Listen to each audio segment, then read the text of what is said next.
Welcome back to This Week in Privacy, our weekly series where we cover the latest updates with what we're working on within the Privacy Guides community and this week's top stories in the data privacy and cybersecurity space. Privacy Guides is a nonprofit which researches and shares privacy related information and facilitates a community on our forum and matrix where people can ask questions and get advice about staying private online and preserving their digital rights. Before we dive into this week's show, here's a rundown of how the show will be laid out. Normally, we would start by covering site updates, but with the holidays and everything, it's been a little bit of a slow week, so we have no updates. We will jump right into discussing top stories in the data privacy and cybersecurity space. After that, we'll explore some of the trending posts in the Privacy Guides forum, and then we'll answer viewer questions. So if you have a question for us, please leave a comment either in the forum thread for this episode or in the YouTube chat. My name is Nate, and I am joined by Kevin. Kevin, how are you doing? Having a wonderful year so far. How are you, Nate? Enjoying the year? Yeah, I mean, 2 days in, but, so far so good. Nothing too crazy yet. Mm, yeah, I just think, with 2026, like here, finally, like I've been trying to make some new privacy and security like resolutions, right? And I was thinking, oh wait, I wonder what Ireland's doing? And it turns out that unfortunately, the Irish government is trying to implement a few new resolutions, but this time everyone in Europe must follow them. Fortunately, Simon Harris, the Deputy Prime Minister, or Tánaiste of Ireland, and the leader of the governing Fine Gael party, um, has displayed in an interview with this outlet known as Extra.ie, saying that they want Ireland to leverage its upcoming presidency of the EU Council to lead a drive for ID verified social media. Now, for context here, I just want to emphasize that Ireland has a interesting background.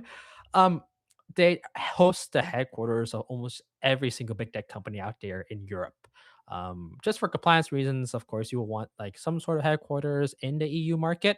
And Ireland, because of its tax benefits, tends to host a lot of these big tech companies. And because of that, we may observe quite a lot of lobbying, quite a lot of influence by these big tech companies on the government. And I'm not particularly surprised by this fact that yes, Ireland is trying to lead the push for ID verified social media. Now, mind you, this may seem a bit suspicious. Why would a government which has a history of appointing ex meta lobbyists to head its data protection commission, for example, a government that's historically been so friendly to these companies, want to push for ID verified social media? Now, it isn't always at the best interest of your heart. Um, this person right here, Simon Harris, he has described that a lot of his motivations were meant to block quote unquote keyboard warriors from spreading hate and misinformation online. Um, and of course, a lot of this ID verification is still up in the weeds so far. But based on what we know about Ireland, it's quite clear to try to push for more big tech friendly solutions to ID verification in ways that may comply with their potential concessions that otherwise other countries may not particularly offer. In an interview with Extra IE, Tanaste Simon Harris had said previously that the government will, of course, lead these calls for ID verified social media accounts, and that they hope to implement an Australian-style ban on children accessing social media during the presidency in the upcoming year. Um, this will obviously trigger some sort of showdown with the social media giants in Ireland, but based on what we know, of course, is that there will be some sort of compromise, I believe, from the EU and Ireland and these big tech companies. And the fact that there has been potential, support not only from the powerful EU leaders such as the French Prime Minister and French President Emmanuel Macron and UK Prime Minister Keir Starmer, but we already have been seeing like a lot of levies and fines against people posting their personal opinions or harassing government employees or government leaders in Ireland. In this example right here, we see someone by the name of Sandra Berry, who was already given a 6-month sentence for sending vile social media messages to a party leader, calling him a murderer, and of course, sending a very unfortunate death threat, which is quite in a bad taste.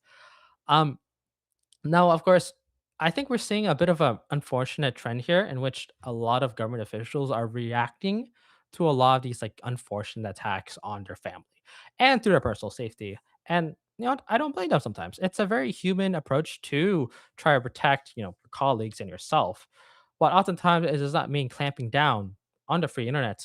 Um, I think I remember a past story in which like the hiking app or the running app Strava, it was used to actually identify politicians, and funny enough, these politicians proceed to take reactive steps against, threats to their own physical safety, while also not realizing, oh wait, maybe we should also care about the common folk as well. Maybe we shouldn't clamp down on free expression online. Maybe some form of criticism is acceptable, and you don't need to de-anonymize the entire internet just to do so. So right now, I feel like these politicians are being blunt. They're being quite candid in their attempts. It's very clear that they do not appreciate anonymous communication. They believe that any sort of criticism against them is a personal attack, regardless of whether it actually does constitute it. And right now, their attempts to actually de-anonymize you on social media to implement an Australian-style age verification system across Europe makes it really clear that yes, these governments only care about themselves. They only care about their their own safety, their own well-being, without necessarily like accounting for what you believe, which is the right to freely express your thoughts, the right for you to whistleblow, right for you to disclose responsibly to a press outlet, and the right for you to actually access the information you want in a way that you believe is accurate for you.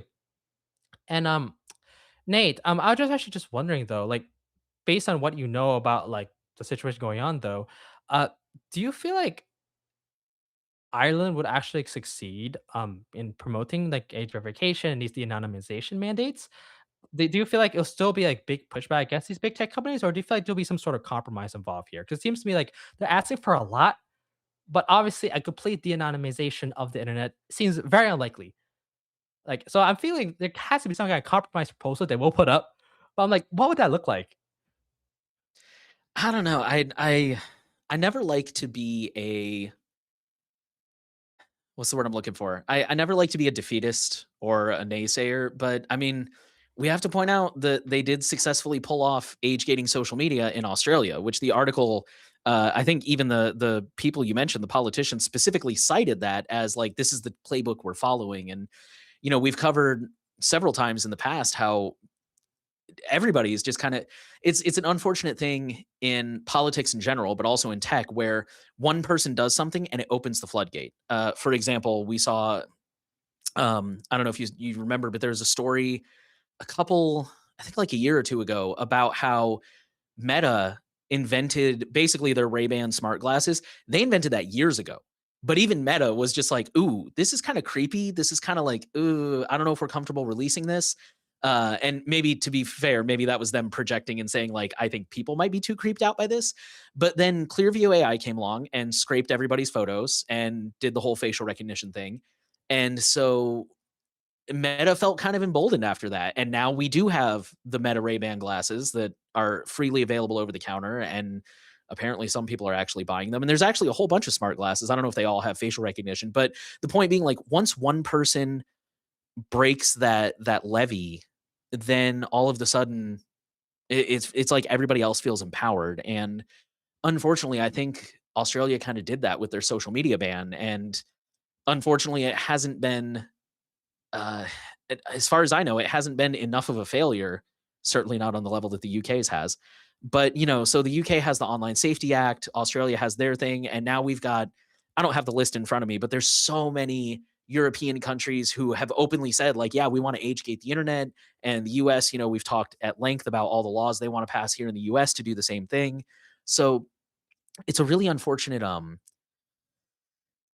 yeah, it's I guess what I'm trying to say is I feel like the deck is stacked against us, and I think we certainly can get them to back down because at the end of the day, politicians will ultimately do what their voters want, and if the voters raise enough, um, I mean, just to say it bluntly, if the voters raise enough hell and they protest and they call their politicians peacefully protest, of course, and call their politicians.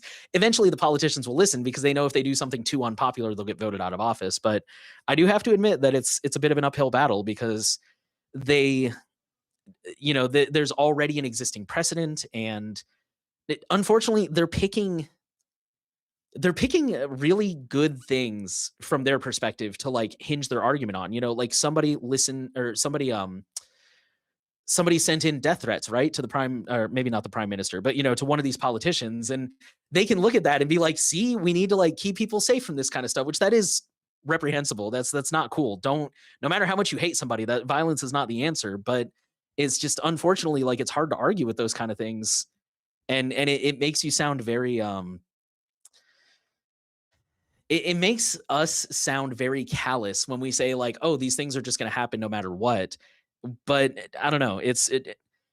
We are very big fans, I think, of acknowledging that there are other ways to accomplish things that don't require us to age gate the entire internet. Because sorry, I know I'm kind of jumping from topic to topic, but that's a big thing that they always say, "Oh, we're going to keep minors off social media."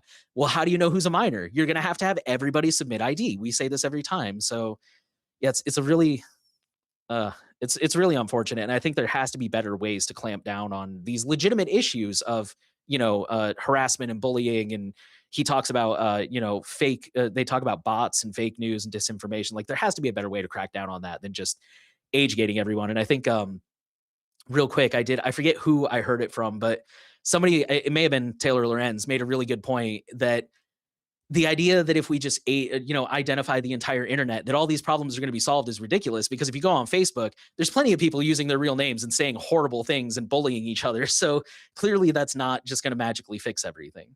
It's very unfortunate. Yes, it appears that enforcement is the prime issue that Tanaste right here like really wanted to fix. Um, just for your information, Nate, they do have a digital age of consent in Ireland, which is around 16. I'll be honest with you, like I really hate all these weird terms. There's a social media requirement for being 16. There's a digital age of consent. Like, what does that mean? Like, but at the end of the day, like I feel like based on what I know about Irish law and their digital age of consent law, the idea is like if you're below 16, you cannot consent to be on the internet. You cannot consent to do anything that may involve targeted advertising, for example, on these social media platforms. But the issue is like for them, of course, is that their domestic law is not being enforced. It's unenforceable, and there's no really real mechanism for them to do so. And for some reason, rather than just keep it within the country, they really want to implement a European-wide enforcement mechanism to deal with these quote unquote anonymous bots. Um, I also like wanted to like emphasize something here. Like when someone mentions anonymous bots, troll farms, hate speech, information, oftentimes it's just another like way to kind of market what you're trying to do, which is to eliminate free speech online to a more palatable thing for the wider Irish or European population. I mean, no one likes those online Russian bots, for example, spreading disinformation online. Like, that's annoying, I'm sure. But there's a difference between actually implementing targeted, sustained like mechanisms to ensure that these bots don't occur, working with platforms to ensure that it can be done so in a targeted way, and of course just quote unquote screwing over everyone just for the sake of like eliminating a few trolls here and there you know and I don't want to downplay anything of these like politicians are worried about. I'm sure they go through a lot, like in the article itself. Like I think he mentioned that you know that the deputy prime minister had like a bunch of people as bakavas and chanting outside his home. I'm sure they get doxxed. It's tough being a public figure. I mean, anywhere, be it online or as a politician. um However, I think the fact that they're trying to actually amend the EU Digital Service Act, which was introduced in 2022, um, it could really like lead to a really big showdown between the EU under Irish, presidency, and of course the current like United States administration, which is really heavily handed on freedom of speech issues. Um, so I think one thing that I do want to point out is like it probably won't necessarily lead to a complete de-anonymization of the internet if you live in the European Union. But what will happen, of course, is that if it does end up like broadening these age gating like requirements across like, such a huge market, the United States may step in. And whether you think it's a bad thing or good thing, I leave it entirely up to the audience, you. But for me personally, I would say that regardless of what politicians think is like right or wrong, it's usually always been spearheaded and influenced by big tech corporations. And you see this from time and time again. In America, of course, there's actually a boxing match between, um, Google and Apple versus every single tech platform out there, trying to like kind of like put liability either in the App Store or on individual websites, and both are bad for equally reasons. I guess here in Europe, it's kind of like, all right, should we implement a just like verification requirement and regulate these tech companies to comply? Maybe like negotiate with them a bit, or face a wider backlash from the Trump administration, who is personally like I'm trying to be non-biased here, like is very involved with free speech issues, and it has been like seeing like targeting the UK's Online Safety Act as well. So it's like a bit of a mixed bag. We can't really predict what's going to happen like in the European Union once like Ireland does achieve the presidency of the EU Council. But what we can say though is that naturally, just because they're saying something is a goal here doesn't mean it will necessarily happen. We defeated chat control before. Um, Under the Danish presidency. And while Denmark has failed to implement a lot of its goals, they have actually like reached passing agreements in which they were able to reach some sort of compromise proposal that will be tabled to 2026. And I guess now it's up to Ireland to lead that push as well once they do have the presidency. Um, once again, like I do want to emphasize that it is not the end of the world. Maybe we shouldn't be defeatists. We have defeated chat control before, and I'm sure like just because like the new conversation may be about age verification doesn't mean that the Europeans and people across the world can like band together to try to fight it. Because ultimately, like your voice does matter. Um, and I'm sure the same guys who campaigns that motivated to push against chat control will rally against Ireland's push for this age gating measures. And I'm sure, Nate, like we will make sure to like inform you and keep you safe from these proposals. Yeah, for sure. Well said. I also real quick, I need to point out something you said early on when you started talking is you talked about like Russian bots and Russian troll farms. You make a good point that like, how is this going to stop those people? If Ireland has a law that all Irish users, because that's how it's going to go, right? Is like, okay, let's say they adopt this EU wide. Now the entire EU, if you're an EU user, you have to submit ID and verify. But if you're not in the EU, you don't have to do that. So how is this going to stop? I mean, sure, it'll stop like the local people from sending you death threat, and again, allegedly, because people will still post on Facebook under their real name. But it's not going to stop the I think I already cleared my note, but the one of the politicians said that like, oh, this isn't just about the threats that I got. This is about threats to democracy. Like this is part of a wider issue, which I think is a fair discussion to have for the record. That is a thing. But like, okay, if we're talking about threats to democracy, there is literally a dorm. Y'all can fact check this. This is a true story. There is a dorm in Russia, in Moscow, where we can trace a significant number of social media accounts because that is part of Russia's what do they call it? The GRU. It's their like military intelligence unit that their whole job is to make memes and make fake accounts and make bots and create disinformation and create confusion. Like again, this is a real thing. So how's that going to stop them? They're not in the EU. They're not even trying. We can trace their IP back to that building. We know who they are. They're not going to have to submit ID. So yeah, it's kind of a flawed premise from the get go because it's only penalizing people in Europe and it's not going to impact other people abroad. So it's at best it's solving part of the issue and not the whole thing. But Yeah, and that's what I'm yeah. saying. They're using this as an excuse, this whole threat of democracy to silence critics who are actually in the EU, mind you. But based on what we have discussed before, with the whole Protect EU initiative and the potential requirement to mandate VPN data disclosure, they're definitely targeting VPN companies next year. Maybe I don't know. Maybe Ireland will realize that and maybe try to push forward like a measures to actually mandate VPN data retention and use that to target those those petty Russian bots. But in reality, we know what they're trying to do. Like focus on their critics, focus on people who disagree with them. It's very clear what they're trying to do here, and like I really had it really funny how they're not even hiding at this point. Maybe slightly framing it to be more like palatable, but it's very clear that they just want to deal with this specific issue, which is I've been receiving death threats, my family's receiving death threats. Let's just put a band-aid solution and just ban the entire internet, ban the anonymous internet and make sure that if you do decide to criticize me, say it with your real name. And I don't know, like, it's just I don't know, Nate, it's just, like, I think, like, for now, though, like, what I can definitely do say after, like, covering this news from last year and when the Denmark held the presidency, to this year when Ireland will probably hold the presidency, it just feels like, for me, politicians tend to love these broad, like, solutions, but in reality, they just don't really understand that, "Oh, wait, it's actually gonna, like, destroy what it means to be internet." The ability to be anonymous, the ability to have a pseudonym. Um, I know that personally for me, like I operated in a pseudonym for most of my online life before coming to privacy guides. And I'm sure for you, like holding a pseudonym is very important as well. And as well as so many people on the forum, our own staff members who don't even show their faces, but still like work incredibly hard to deliver you the informational content that you are watching and listening today.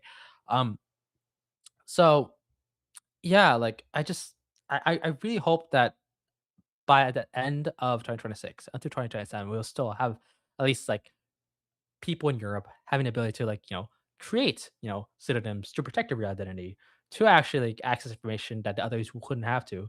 Like that's my personal wish for like, folks out here, And if you're living in the EU right now, there's so much beauty in operating a pseudonym and to able to say whatever you want. I'm not saying you should say death threats. Please don't do that. That's illegal. But just being able to be honest and criticize those which others would punish you is huge power to yourself. And there's so much power in anonymity. And I heavily advise that folks right here to protect your digital identity and to use pseudonyms if possible. Yeah, for sure.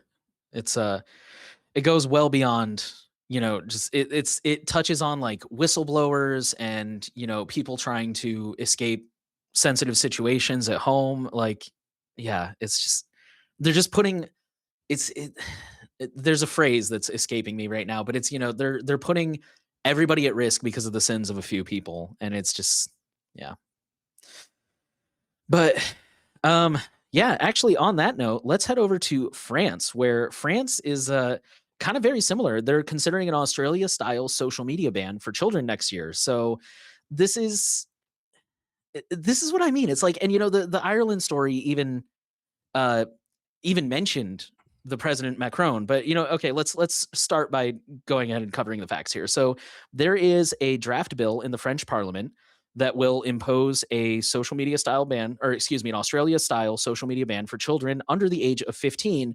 And I believe I read that they want to have this pushed out as early as September of 2026, which man, I don't like this bill, but I really got to give France a lot of credit. You guys don't mess around because in America that would be like, we'll implement it sometime between now and the heat death of the universe. But they're trying to get this going real quick, which is unfortunate. But I gotta respect the timeline. So The French being yeah, the efficient. yeah, Wow. no kidding. Well, we live in a cursed Um, timeline. normally you got to be German to be that efficient. So now that I've upset everybody. So the article says that children between the age of 15 and 18 are already not allowed to use their phones in high school. So just kind of setting the stage for how France handles this kind of stuff. And yeah, again, they cited Australia as something that they want to model this after. And it will come under legal review in the coming days. Education unions will have a look at the proposed high school ban on phones. And let's see. I thought this was funny. The President Macron, I believe it was Macron who said this. He used the analogy of a teenager getting into a Formula One racing car before they had learned how to drive. Quote, if a child is in a Formula One car and they turn on the engine, I don't want them to win the race. I just want them to get out of the car. I want them to learn the highway code first and ensure the car works and to teach them to drive in a different car. Yeah. I um It also says that in addition to children under 15 being banned entirely, those between 15 and 18 should face a nighttime digital curfew, which would go from 10 p.m. to 8 a.m. I have so many thoughts on this story. So, first of all, one of the things that's really problematic about these kind of proposals is I liked his analogy of like learning how to drive a car, right? Like, you're absolutely right. Do not put a 16-year-old in a race car because they're very powerful cars and they could really hurt themselves. But you have to teach them how to drive, and that's what bugs me about these social media bans is, I don't want to be too political, but we have this criticism in the US about the same thing, right? Like the minute you turn 18, suddenly you can take out these massive college loans, you can get married, you can buy a house, you can join the military and go to war and die. And you're 18. You just turned 18 yesterday and you can go do all these things. And there's no, especially in the case of social media, like we're not ramping people up. Ideally, when you turn 18, the whole time you've been learning, right? Like your parents have been teaching you, you've been taking classes. So ideally, in a perfect world, when you turn 18, you have some education and you understand, like, maybe I don't want to join the military, or maybe I should, not buy a house yet, these kind of things. Maybe I should look for scholarships, whatever. But the problem with these social media bans is they they kind of don't give kids that chance to ramp up. And to be fair, I will say this French one does a little bit, right? Like if you're 15 to 18, you can use it, but not at night, which also seems a little unfair because, like, kids are supposed to be in school during the day. When else are they supposed to use social media? I mean, granted, I don't know. I remember when I was in school, I had friends who would like wear that as a badge of honor, like, oh, I didn't go to sleep until 2 a.m. And I'm like, dude, why are you people staying up so late? I hate being tired all the time. But and that, actually, I'm glad I brought that up because that was before we had this discussion before recording. I'm in my mid 30s. When I was in high school, Facebook did not exist. MySpace was kind of a thing, but it wasn't like it is now, where like if you didn't have a MySpace, you're basically dead. Like you don't exist. And I actually didn't have a MySpace until like my senior year, I think. And the only reason I signed up is because I had to do some kind of class assignment. And I remember I was researching Ralph Nader, and if any of you know who that name is, Oh my god. yeah, he's okay. You do, cool. Thank you. I don't feel as old, but I couldn't find his position on some issue that I needed for a school assignment. So I literally made a MySpace account because he had a MySpace. I mean, I'm sure it wasn't him, but he had a page. So I made an account just to message his page and be like, "Hey, I'm in high school. I'm doing an assignment. I don't know what his position on this issue. I can't find it anywhere." And they basically wrote me back and said he hasn't taken a position yet, so he has none. But like that's the world I grew up in. And I still had friends that would brag about staying up until 1 or 2 in the morning. So like, what is a social media ban going to fix here? Kids have been doing this before the internet. They're going to keep doing it after the internet. You're not going to fix it. You're not. I know we say this every time, but it's like they're taking the wrong approach to solve any existing issues here. So yeah, I mean this story has a lot of overlap with the one we just covered. The I guess the only saving grace is that it seems to be a little bit more well, no, because the Ireland one was specifically focused on social media too. I was gonna say it seems to be a little bit more targeted, but that's not true. It's just, yeah, it's like I was saying at the beginning. It's this big focus on all across the EU. Is everybody's just like, oh, maybe this isn't such a bad idea because apparently they can't look literally across the channel and see how well it's going for England to just age gate the internet. But uh, yeah, what are your thoughts on this one, Kevin? I have a lot of thoughts as someone who's raised in a generation where we're raised on the internet. I think I wasn't necessarily an iPad kid when I was like only a few years old. My parents didn't have a lot of technology at the time, but this is what during the early 2000s or so. So for me personally, like I was when I was around the internet, like using it, I had phones for quite a bit. I didn't have social media at the time. I just joined it voluntarily because I thought it was cool. All my friends were doing it, but these days, though, I just want to emphasize that while there are a lot of harms of giving your children an iPad, for example, and just alone with it when they're 1 or 2 years old, I think there is a balance here between responsible parenting, of course, and also like recognizing that yes, kids are kids; they will circumvent things no matter what you do, and maybe there is a reasonable benefit to see that okay, social media use is on the rise. Mental health issues are on the rise. Um, Maybe kids aren't doing as well at school nowadays, relying everything on AI and technology. But maybe that's not necessarily the result of the technology or social media platform usage at hand. Maybe the fact they're using it so much is a symptom of wider societal concerns that maybe the government should focus on instead. Not to be shift the gears away from the U.S., but I remember that kids used to go outside back in the day. They used to play. They used to ride bikes around. But guess what? Decades of hostile architecture, decades of a lot of fear, genuine fear about crime, for example, has really like made kids to go inside. And at this point, it's like, do you really want children to like be inside all day and be prisoners? Well, of course they'll like use social media more often because they have nothing better to do. So I think right here, it's like maybe we should focus less on okay, there's a technology problem. Let's solve with another technology problem. Let's implement age verification to implement privacy restricting actions on everyone, and maybe focus on okay, how can we make it safe for kids to go outside more often? Maybe we can invest in sustainable solutions that will ensure that, hey, you can allow children to go outside and play like they used to do during the 80s, for example. Um, so right now, I do have to say that as much as I do agree generally is that yes, social media is bad. We as privacy guys take the stance that you should voluntarily choose technological minimalism. You shouldn't be forced to do so because people will circumvent it anyways, and it'll just lead to a lot of like horrible draconian concerns out there. You are free to open that Facebook account as much as we tell you not to register that Facebook account. We want you to have the freedom of choice to say, you know what, I'm going to delete that Facebook account. I'm going to talk to my friends, for example. I am not going to engage in a system of target advertising, the advertisement like industrial complex that essentially collects our information. It should be a voluntary choice for you.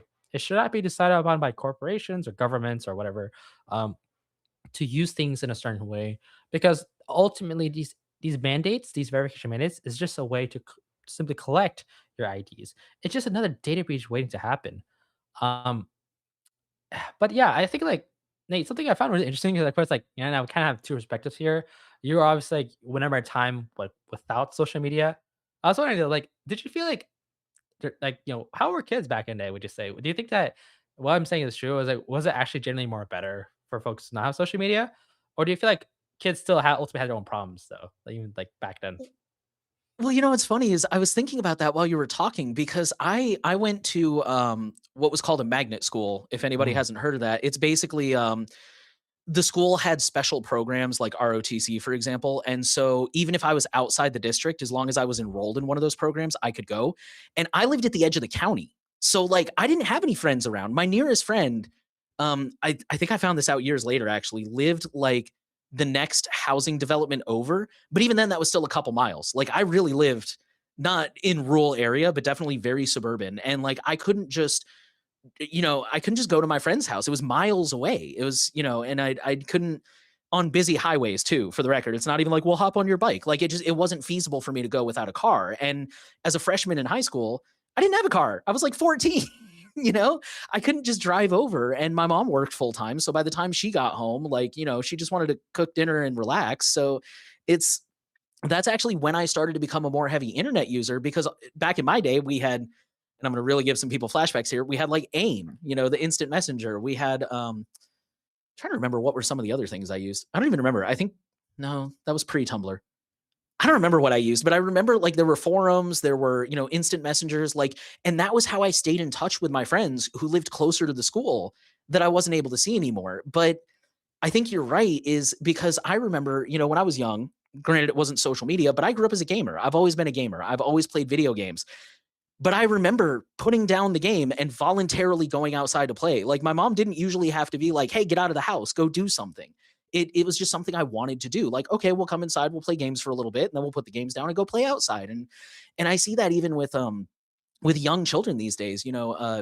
My niece would come over and we'd put on Bluey or something, just because kids have unlimited energy. For the record, it's not one of those like raised by TV things, but it's like just watch an episode of Bluey and give me 20 minutes.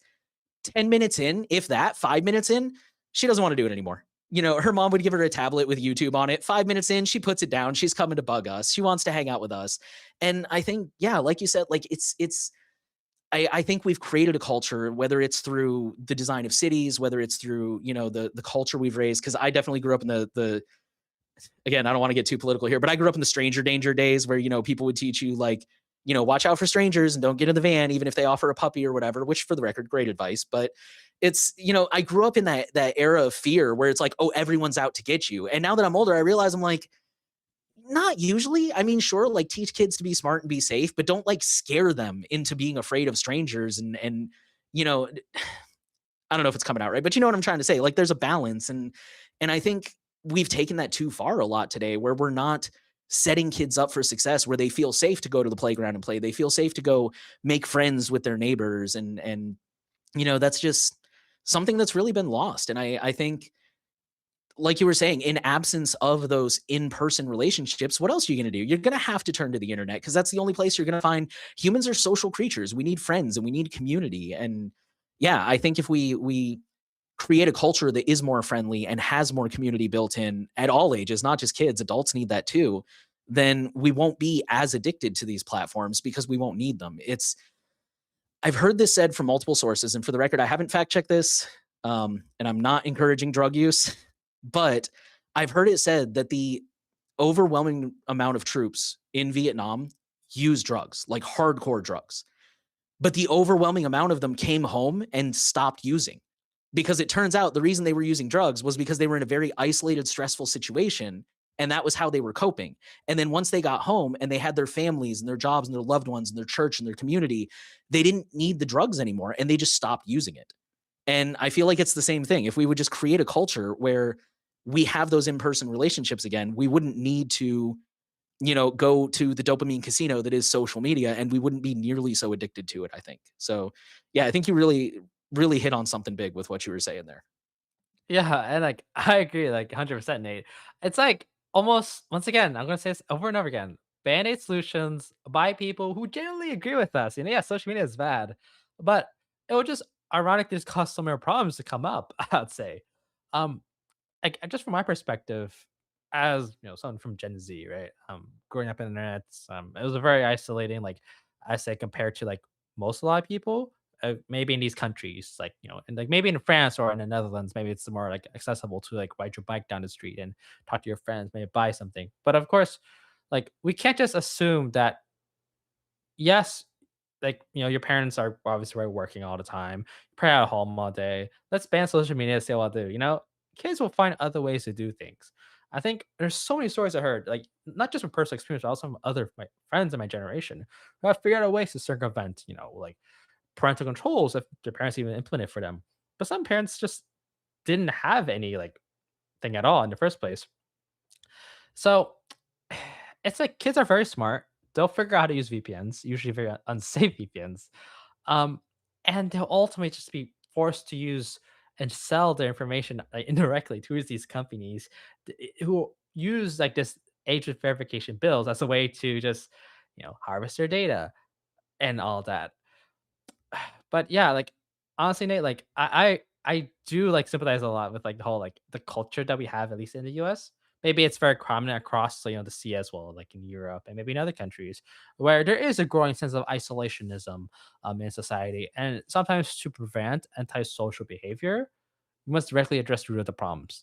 Um, and oftentimes that involves building more third spaces, maybe trying to like make it safe for kids to go outside and play ball again. um, I certainly wish I had that growing up, and I'm certainly wish that you had more of those spaces growing up as well. Like as these decades pass into the future, where will there be any spaces at all in the first place, either online or in person?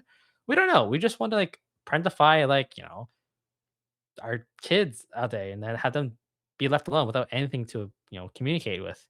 Um, but yeah, like I think it's a very like, distressing situation overall. Um, but I think like right now we can't really figure out what will be the ultimate like solution to this problem unless of course there's future studies to see okay what is the long-term impact of social media after it's like age verified. Do people actually like circumvent it? Do these like bills actually do anything for children? I say personally, no, kids will figure out a way to, like, circumvent anything nowadays, but I anticipate there to be a lot more conversation about VPNs or usage or even Tor in the near future, and, yeah, it's like, so far, like, I'm not so excited to see what's gonna go on with this bill. Hopefully, the French parliament will be very slow in discussing this bill. Um, maybe it won't be as efficient as we thought it would be. We don't know. Yeah, for sure. I do think it's kind of funny, real quick, how you kept mentioning that kids find ways around things. And my whole life growing up, just again to date myself here, like I remember growing up and listening to older folks talk about, like, man, my kids, my grandkids, they're so smart. I can't even work the VCR, and they can program it and this, that, and the other. And but for some reason, it's I don't know if maybe that mentality has gone away nowadays. Like maybe if people are feeling a little bit more tech savvy than they used to back in the day, but yeah, I've heard so many people talk about, oh, my kid figured out how to get around the school's firewalls. My kid figured out how to do this, that, and I'm thinking of when I used to podcast with Henry from Techlore. he told a story on the show one time about how his parents had the location tracking on just to keep an eye on him, and he got so sick of it one time that he spoofed it and put it in the middle of the ocean. Um, which I don't think his parents ever saw that, but he was just so like just had that moment where he's just like, I'm so tired of being tracked, and like put the location in the middle of the ocean. And it's like he was a teenager when that happened. It's how I don't know. I'm sure the vast majority of kids won't find their way around this, but also it's, all it takes is one kid to find it, and then that spreads like wildfire, man. One kid finds a way around the school firewall, and all of a sudden everybody is just like, oh, did you hear, if you type in this and this and go here, and now you can surf any website you want. Like, we used to do it in the military, because when I joined the military, at first they blocked like YouTube and Facebook and everything, and then halfway through my contract they loosened it up so it didn't matter anymore. But yeah, it's just people find ways around things, and I don't know. It seems, do they really want to play that cat and mouse constantly? It seems like there's better things they could be doing to solve, to they could be doing with their time to solve these issues. So Yeah, I feel like political power is so sparse nowadays, and to focus on these like specific issues means that there is, of course, a greater agenda at play at here, Nate. Um, but I do think this is a lot of time we spent on these two age verification mandates in Ireland and in France. I was just wondering, maybe it's time to move on to an area of your expertise, actually. Data breaches. And don't worry, I'll cover this story this time. Um, it is unfortunately targeting one of our my favorite sources and across technology policy, specifically Condé Nast, which is the company that hosts a lot of technology enthusiasts, news outlets and newsrooms, specifically Ars Technica and The Wired. Specifically, a supposedly white hat security researcher turned hacker has leaked and published the records of 2.3 million Wired subscribers in a devastating data breach targeting Condé Nast, which is, of course, the parent company of Wired and Ars Technica. Ironically enough, it only leaked Wire subscribers, not Ars Technica. We don't really know why that's the case. Ars Technica came out with a statement saying that they have not been targeted with the hack, despite the fact that apparently it targeted a Condé Nast database. But specifically, if you're a Wire subscriber, you should be really concerned here. Apparently, this leaked data revealed a substantial array of personally identified information, according to a bleeping computer analysis, um, which they themselves actually analyzed the data set and not an official statement by the company itself. Apparently, 2.3 million total records and 2.3 million unique email addresses with timestamps ranging from all the way to 1996 to September 9, 2025. Of course, there's always the usual, unique internal ID, but also email address and optional data such as first and last name, phone number, physical address, gender, and birthday. Um, and of course, many of these fields are empty, but there's some incredible personal details that a lot of people actually did optionally. 12% of the records included both the first and last name. 8.21 included a physical address. 2.84 included a birthday, and 1.37% included a phone number. And a much more smaller subset included everything from your name, birthday, phone number to address to gender.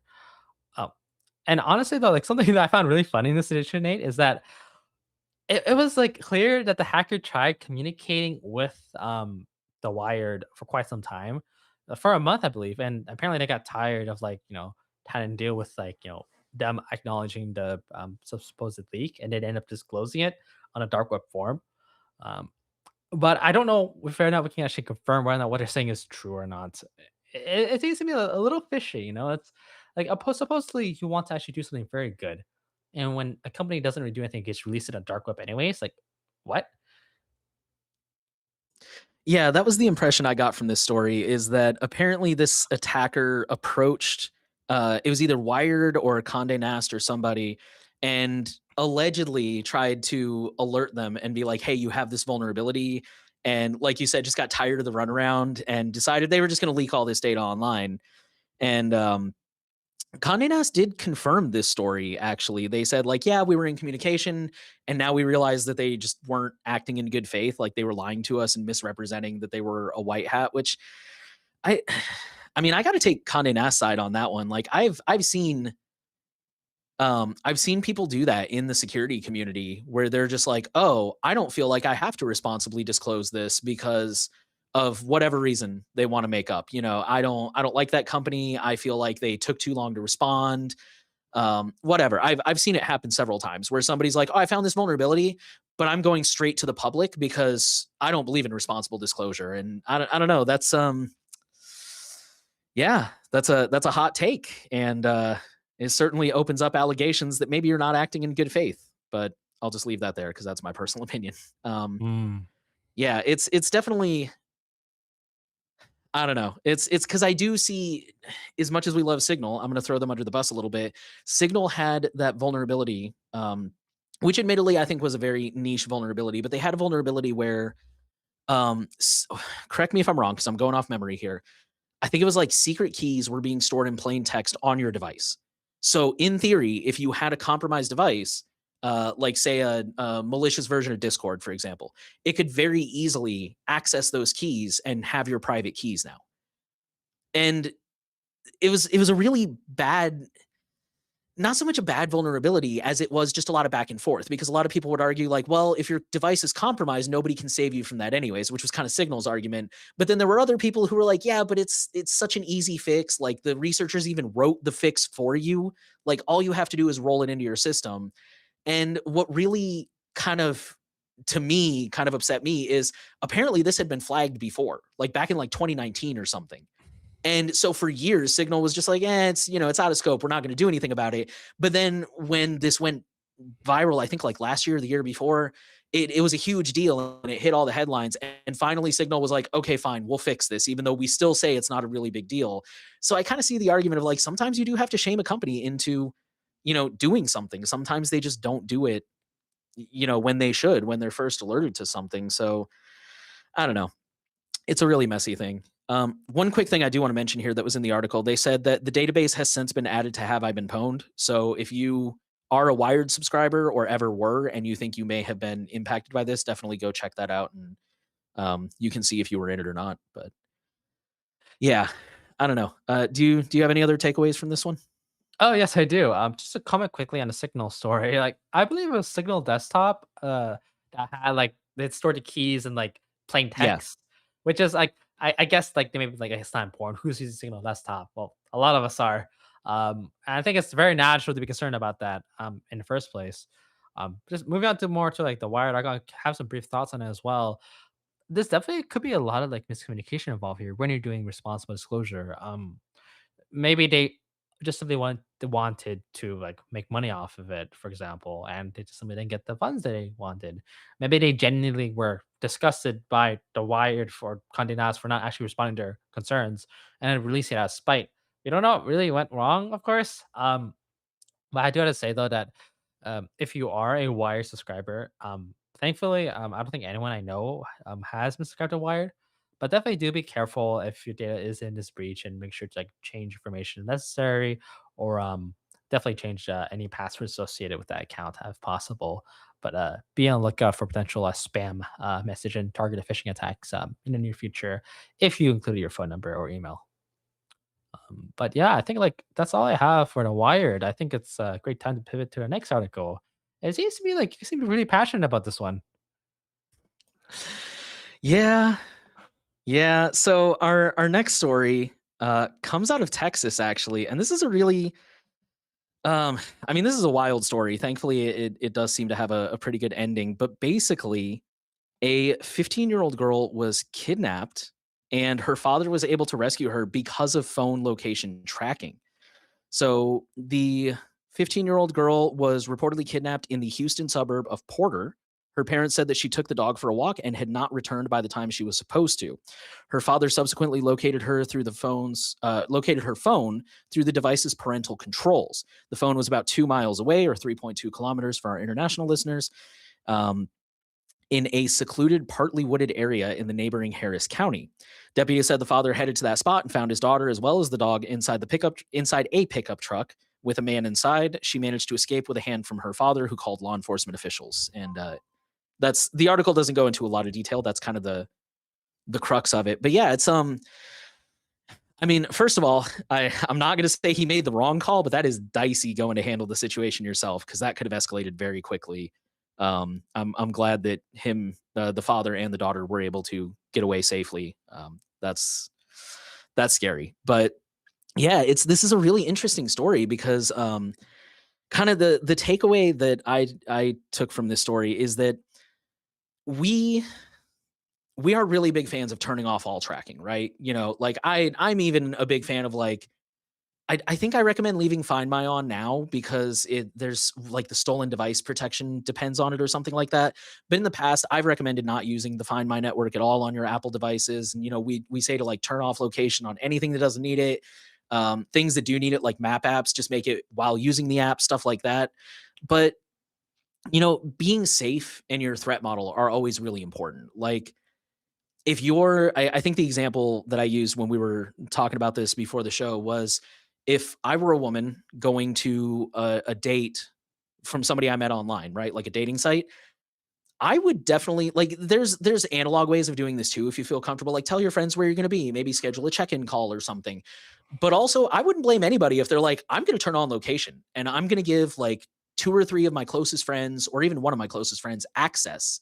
And that way they can track my phone. And obviously nothing's perfect. That doesn't stop like somebody from turning off your phone or something, right? And but at least then we'll have like last known location and stuff like that. So I think there's I know a lot of people aren't going to like hearing this, but I mean, it's privacy is a gray area sometimes. And I think these are conscious decisions that you should make for the record. I'm not saying that everybody, like, I'm not trying to defend mass surveillance, but I'm saying there are situations where it makes sense to, of your own volition, in a very controlled way, give up a little bit of that privacy temporarily to, do something safe. And that's why we preach so much about threat models. Jordan actually just put that in the chat. Thank you. Like, it's the threat model of this person I don't know. I think I covered that pretty well. But the other thing I really wanted to make note is from what I understand, Apple's Find My, especially in the context of like parental controls, is actually fairly privacy respecting. They claim, and it's proprietary, so we have to take them at their word, but they claim that it's very it's end-to-end encrypted. Apple doesn't see your location. It's just the people you're sharing with. And I don't know if that's true across the board or if it's only for the parental controls, but it kind of shows that like we've been sold a lie. A lot of the time we've been sold this narrative that we're giving up our privacy because we're getting these cool features or this cool technology or it can't work any other way. But Apple, love them or hate them, Apple has repeatedly proven that that doesn't always have to be true. There are ways to have privacy and still have this cool technology. Maybe not every time. I'm sure there are certain technologies that just cannot be made private no matter how hard you try. But I think a lot of the time the narrative that we've been sold is just it's just an excuse for companies to steal our data and make us okay with it. Like, oh, I can't give you this product unless you give up your privacy. And it's like, no, you can. You just don't want to. So Hmm. yeah, I don't know if you had any different takeaways from that story, but that is a Yeah, wild story. slightly different takeaways, of course. Obviously, it depends if you do have trusted loved ones. Ensure Mhm. that, like, yeah, so nothing wrong with sharing your location with a few people, of course. Maybe make it temporarily if it's just your friends, for example, and going on a trip together. Or maybe you want to only share your location to your partner or your parents, occasionally from time to time, or keep it on, whatever. My only like concern, of course, is when these relationships aren't trustworthy. When there is a complete lack of physical security threats, no, complete lack of physical security protections against someone who knows your passwords. From my previous line of work, volunteering with a certain university clinic, I dealt with a lot of technology abuse victims in which their threat model was actually based on the UI itself. Someone having access, shared access to an account, be able to access their location at all times. A form of indirect spyware where an abusive partner, for example, could access someone's location at all times, use it to track it. Maybe they place an air tag on their car, for example. And all of that makes me like still like incredibly concerned because even these safe methods, as you mentioned with Find My, well, yes, it is end-to-end encrypted and Apple can't necessarily track your location. Someone with access to your account can. And if you do decide to take a route of which, yes, I will want to share your my location with my partner, my colleagues, my friends, my family members, if you believe you have a high enough threat model that involves trusting them, for example, You trust your like, the people you're sharing your location data with. You know that they won't harm you. Maybe consider like starting a conversation. Okay, I want to secure your devices. Can you set a strong password, for example? Um, if someone does ask for information, please do not give it to them at all costs. Just these small conversations like that can really help a lot because the more people that you give your location to, the higher your risk is.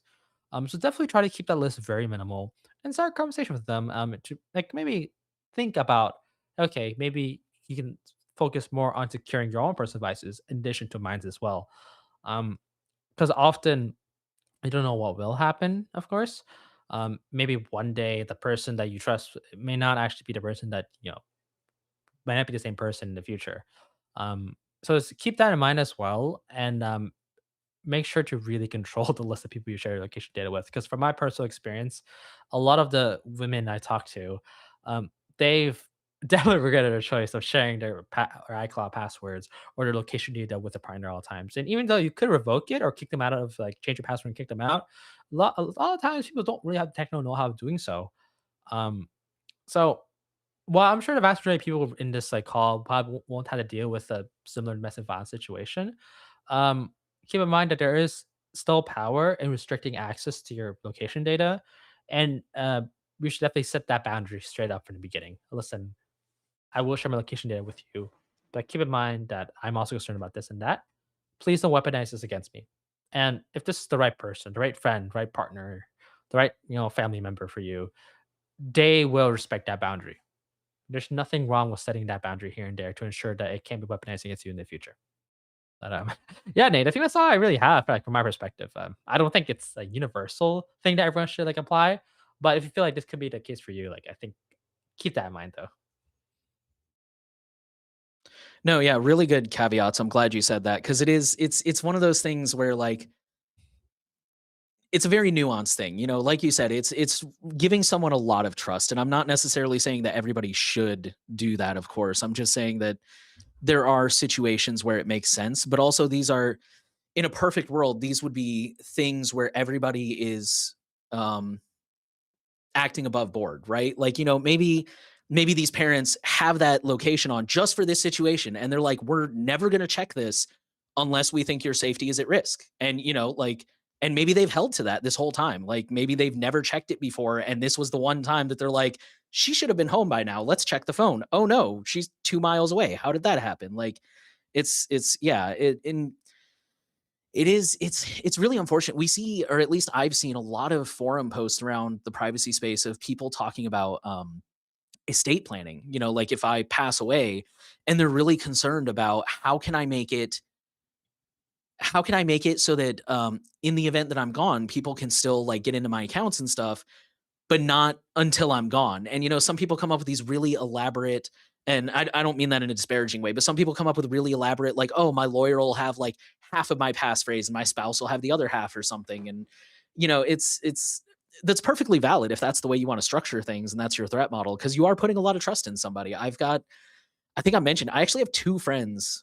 I think it's two, maybe it's just one, who have trusted me with their Bitwarden password in the event that something goes, happens to them, and here's how you can get into that and take care of things. And yeah, it's really it's a lot of trust you're putting in somebody for sure. So that's something to think about if you find yourself in a situation where you're like, I want to share this data for whatever reason, share my location. It's, can you do it temporarily? Can you put any sort of safeguards in place? Do you know how to revoke that access if things go wrong? So yeah, really, really good stuff. I'm glad you mentioned that. Mm. Of course, like, and trust goes a very, very long way, Nate. And I'm really glad that, like, we started to normalize the idea of yes, you can still like be a privacy advocate, you still care about yourself and care for others. But at the end of the day, you're still allowed to trust people. You're still allowed to like build continuity plans, and you're still allowed to, share a part of you that you don't really share to other people, which is something as simple as location data for crying out loud. Like the fact that I personally seen a lot of it, be weaponized, makes me feel reluctant to share my location as had in the past. Where back in the day when everyone was on Snapchat, everyone shared the location data, even I did, and I had so much fun like just stalking everyone's location. Oh, you're in the Bahamas right now? That's so cool. But I think a lot about like growing up and maturing is realizing that not everyone deserves to use that to like see access to information, and still retaining that trust and doing by doing so like sacrificing or compromising a little bit is so much important part of growing up, especially if you're trying to like advocate greater privacy practices for yourself and your family. Because at the end of the day, if you have a family or partner, you're gonna trust them a lot with to hold your secrets, to have access to like your accounts if something does happen. And the same goes the other way around. You will have to like know where they are occasionally from time to time. And I think by just like recognizing there's a balance here, makes your privacy journey a lot more feasible to be replicated by everyone else who's watching this right now. Yeah, definitely. All right. If those are all our thoughts on that story, we're going to move on to our next story. Um, so this one, I want to make it very clear up front. Um, if any viewers are familiar with my time on surveillance report, you know that one of my hobbies is attacking politicians regardless of what side of the aisle they're on. So this story concerns the current administration, but I just want to assure you guys that regardless of who is in power, I would still call this out as a bad move. So the headline, this comes from Reuters, it says the Trump administration removes 3 spyware linked executives from the sanctions list. So apparently during the Biden administration, the US sanctioned 3 executives of Intellexa, which is a spyware maker. I believe they make Predator, which is a malware. A lot of you guys have heard of Pegasus, right? I think that's the one, right? That's the one from NSO Group, I believe. Yeah, and as a group, Pegasus, yes. And Okay, if cool. you heard more, Paragon Group, they also developed their own like special spyware as well. But yes, I think for Yeah. this company specifically, it's Predator. Yeah, it's Predator, which we have seen used on Greek journalists and even members of the US Congress. I actually did not know that last part. Holy crap. Insane, But right? yeah, so right? So, for those who don't know, this is like the state level, like the highest level of malware. This is the stuff where companies like Intellexa will go to places like DEF CON or other hacker conventions around the world, and they will find really good hackers. Like, I'm not making this up. This happens. They will like listen in on a talk, for example, and somebody will be like, "Oh, here's how I found this 0 day in iOS that allowed me to like read all the messages." And they'll go up to that person and be like, "Hey, if you find any more 0 days, give us a call first before you call Apple." And these companies will literally pay millions of dollars for vulnerabilities, usually in phones, but I'm sure in all kinds of systems. And what they offer is, and I'm sure it's like a string of vulnerabilities, I'm sure it's not like one thing. They will offer malware that's usually 0 click. Like, you don't have to do anything. I think Pegasus for a while, they just had to send you like an iMessage and it would just automatically install itself. Again, no, you didn't need to download something. You didn't need to click a link. You didn't even need to accept the message. It just worked. And I, I hate to say historically, and I think this is still like 90% true. When Pegasus first became very mainstream, we saw a lot of people really panicking and they're like, "Oh, how do I know if my phone's infected?" 99% of the time, if you're asking that question, they're probably not using it on you. Because again, these are exploits that cost millions of dollars. And the more they use it, the more that companies like Apple and Google are going to notice this malware is creeping into their phones, and the more work they're going to put into figuring it out and fixing it and reverse engineering it. So they're going to be very selective with who they use it on. Usually it's like journalists, activists, like really like hardcore, high profile activists, politicians, things like that. So lately, though, we have seen, or at least I feel like I've seen a lot more stories popping up about Apple letting people know that, like, hey, you've been targeted. You might have malware on your phone. Apparently, Apple has a feature now that does that. I don't know if Google does. I don't think they do, but it could be like, what do they call that? The confirmation bias, where like I see the story a lot, so it feels like it's happening more often, but I don't know if that's actually true. I don't have any statistics on me.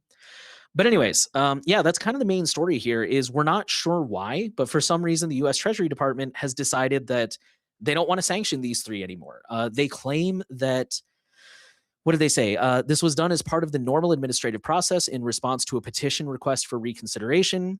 And they said that each of the individuals had demonstrated measures to separate themselves from the Intellexa consortium. So basically, they're saying, "Oh, we received an appeal, and these guys don't work for Intellexa anymore," which is, I guess.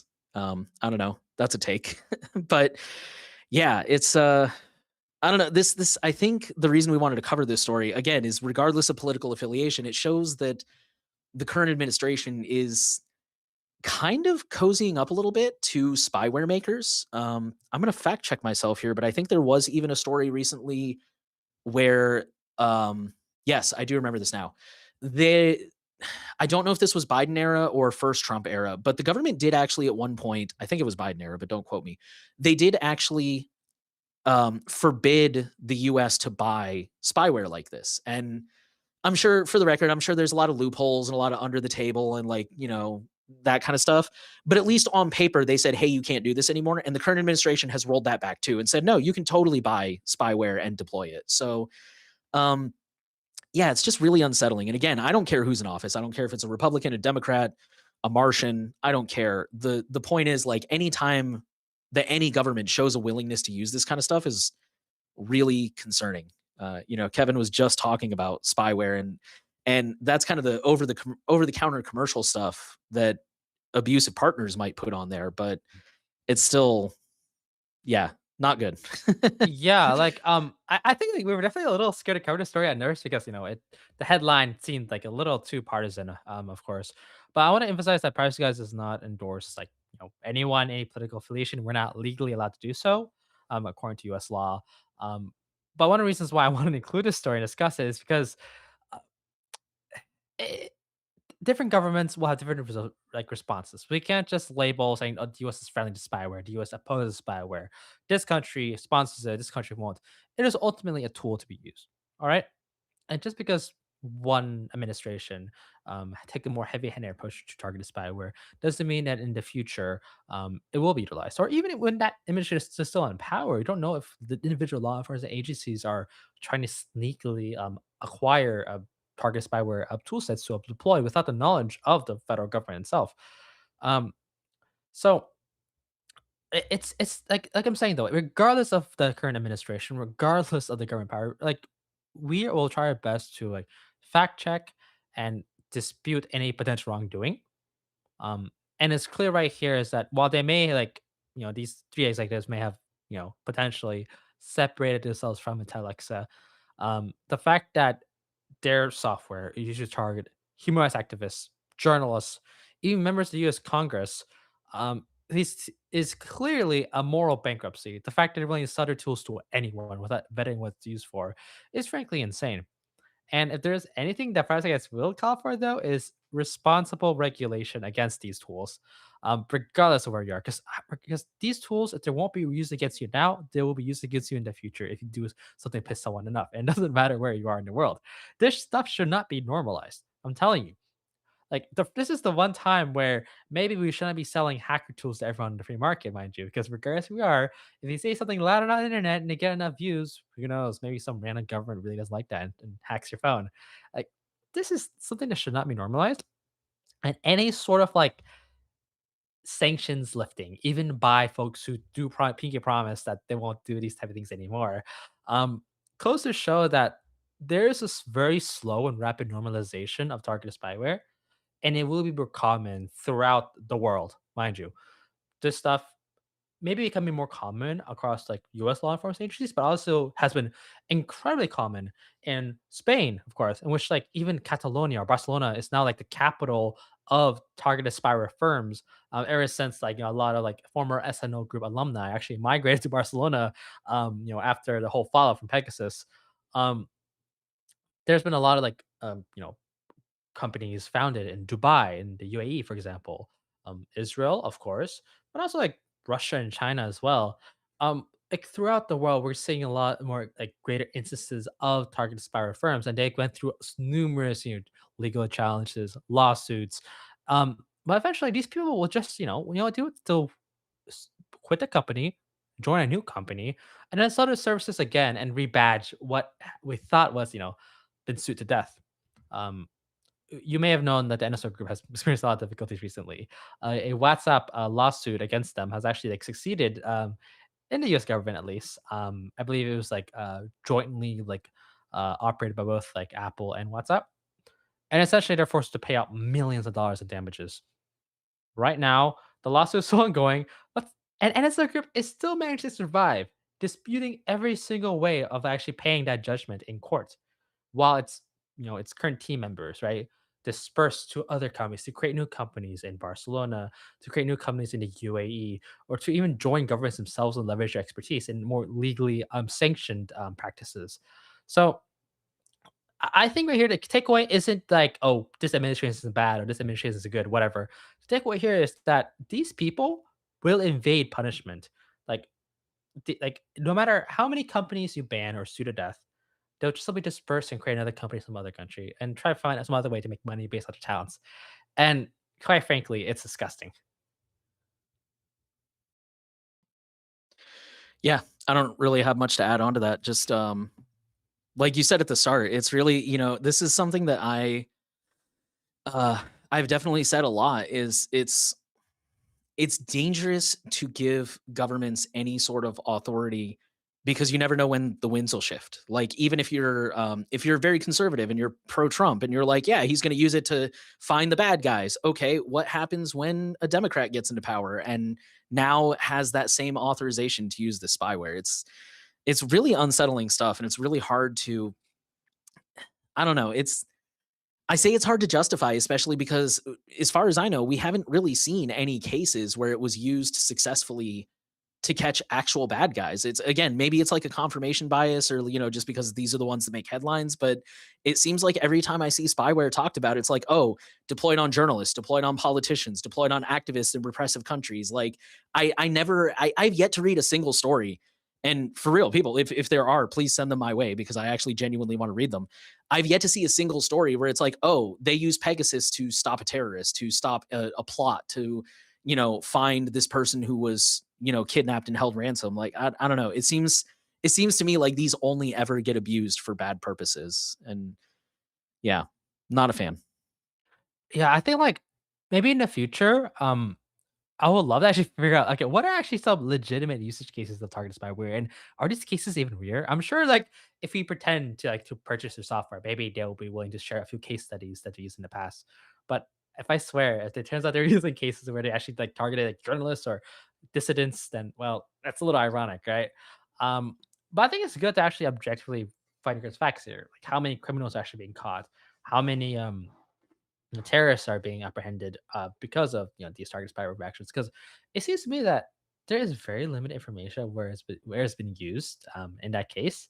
I mean, I'm sure it has been in the past. I'm not denying that, but it seems to me that the only people using your phone so far, in which you could be vulnerable to a zero-day attack, are not terrorists or criminals who probably thrown away their phones a long time ago. They're usually people with lives who also have a voice in things. Um, so yeah, I think I may, may have potential food for that for us to discuss in the upcoming future, Nate. But anyways, I think it's actually a great time to discuss like any trending forum updates. So right now, like since it is a new year, I actually uh post on a forum any of the forums like potential like security or privacy resolutions for 2026. And while yes, like both of us have already discussed our own resolutions, there's actually been quite a lot of activity on the forum actually to figure out like, hey, what are some things that I want to do? And of course, I can't really like describe who is on the thread itself, but I can give a brief summary of people who have been been discussing this here. So there's quite a few here that are want to leave the Apple ecosystem, for example, switching away from things like Mint to another of recommended distributions. One user really want to fully move on to Graphene OS and maybe potentially even like embrace their usage of Proton even more often. Maybe self-host some things like I have mentioned in the forum. Some people want to delete as many old accounts as possible because I'm sure all of us have so many accounts just waiting to get hacked and have our passwords be leaked. And it's going to take, I feel like, the whole year to get through like all the accounts we made in order to pass like few decades of our lives. Um, That's definitely something I need to do is delete some old accounts. Yeah, we have so many. It's gonna take forever, man. I'm telling you. Uh, we got quite a few gamers here, of course. Actually, someone switched from Windows 11 to Bazite, and actually wanted to switch away from Bazite to another Atomic Fedora Atomic distribution, which is great. And yeah, self-hosting. Uh, someone is trying to like look at more VoIP providers. and someone also wants to try Monero out at first time. So yeah, honestly, kudos to everyone here. I'm really proud of you trying to like set those goals for yourself, and I'm really happy to see that 2025 was like a sign that like you have done a lot of really good work already to like focus on your privacy. Um, and 2026 doesn't mean you should stop doing it. And I really hope that you keep each other accountable and keep us updated on any like potential privacy wins throughout the year as it progresses. Um, but yeah, Nate, do you think you should cover the next forum update, or do you want to get into any like questions that may be posted? No, we can go ahead and cover this one real quick. We yeah, we were me mostly. I was on the fence about this one earlier, but I think it is important we talk about. So there is a thread that I believe this is another one that you posted, right? I'm opening it Yeah, right now. Okay, so there was an article that said iPad kids are more anxious, less resilient, and slower decision makers, and that came from the Register. Uh, Oh, excuse me. The actual headline says infant screen time linked to anxiety and slower cognition. And I the think they original changed headline I read it. was yours. Oh, did they change Yeah, it? Yeah, they changed it sometimes to that yeah. happens. It's weird. Or like, yeah, sometimes I've noticed you'll go into like reader mode and the headline will change or something. It is really weird. But yeah, it's the reason I wanted to talk about this one is I feel like in the privacy community,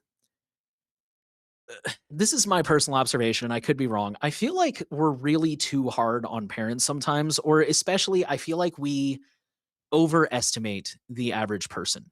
And I say this not to put down any non-technical listeners. I say this as, and I, I'm saying this in good faith. I know a lot of people are going to be really upset with me when I say this, but I think we kind of need to take a step back as a community, as a technical community, a tech community. We need to kind of take a step back and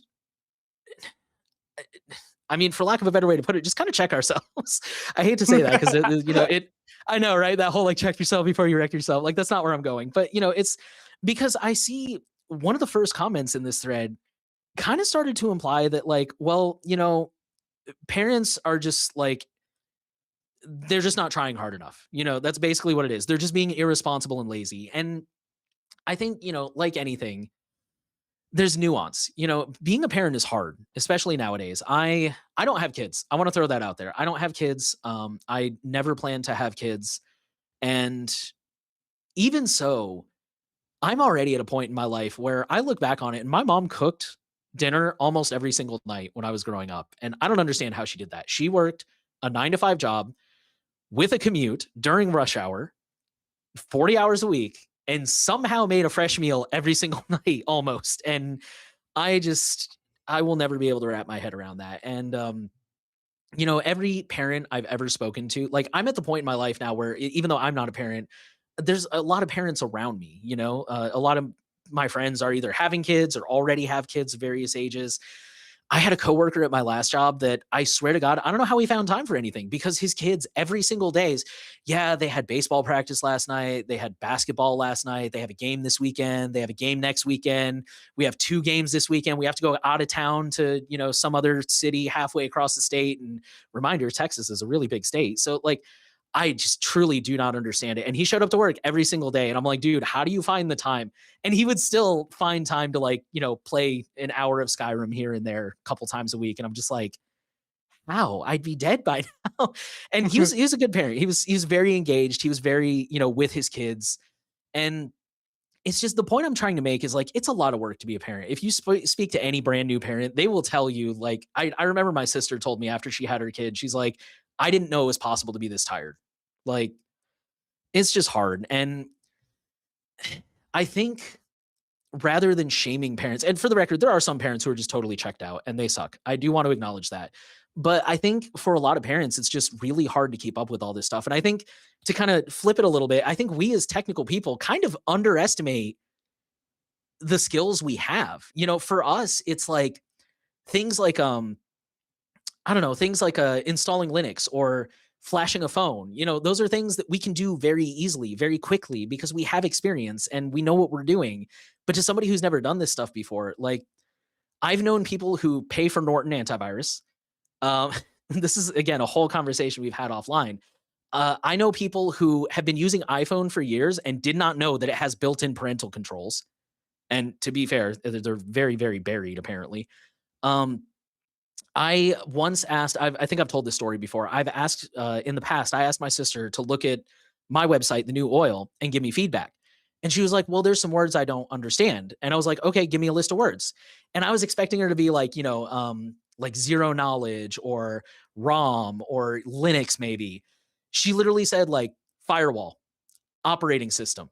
I think web browser was one of them. Like people don't.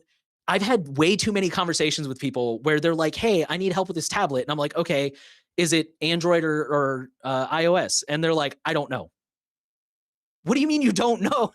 And then it turned out it was actually like Windows or something. So it's the point I'm trying to make is we are a lot more technical than we give ourselves credit for sometimes. And I think the goal, rather than attacking parents, especially if you're not a parent, if you are a parent, you're probably a little bit more qualified. But rather than attacking parents and saying like, "Oh, you're lazy, you're disengaged," I think the better solution is to show them like, "Hey, did you know your phone has parental controls? Did you know that there are these alternative front ends where you can put on YouTube for your kid and it's not going to show them ads. It's not going to track them. Did you know that there's, because I know a really common thing nowadays is like getting a Gmail account for your kid while they're still young. So that way someone doesn't claim it by the time they grow up. Did you know there's Proton? You can get them that instead, or Tuda, whatever. Like, I don't know. I think it's just a little empathy, I think, is what I kind of wanted to talk about, and trying to focus more on the education side of things. Cause I don't know. Me personally, I think it was hard enough to be a parent. It's always hard to be a parent, and now we've got all this technology, and it's so confusing. And companies are so full of crap, and they're always lying about this thing is hyper secure and perfectly encrypted. And those of us who are technical know that's crap, and it's not true. And we know how to read Mm, a privacy policy, and parents don't. They don't have time to read a privacy policy when they're trying to cook dinner and again commute and do this. It's just I don't know. I know I'm going in circles now, but yeah, it's hard to be a parent nowadays, and I think we would mm, do better to try and help support parents and give them the tools they need to navigate this stuff rather than putting all the onus on them. mm. Yeah, it's Those are my thoughts. yeah, I agree 100%. I agree 100%. I think like it's one thing to like, criticize parents, of course. It's another thing to also like recognize that some things that may be questionable, such as giving an iPad to a toddler, of course. It's just like oftentimes like a result of ignorance. They may not know certain things. Like they weren't raised with an iPad in mind, you know? Uh Firstly for me, like I'm grateful that I wasn't an iPad kid until I was like 7 or 8, of course. Not until like 1 or 2, like some kids nowadays are. Um so for me personally, it was a matter of yes, an iPad was very instrumental for me to get interested in technology. I learned how to use it, and it was really great for educational purposes.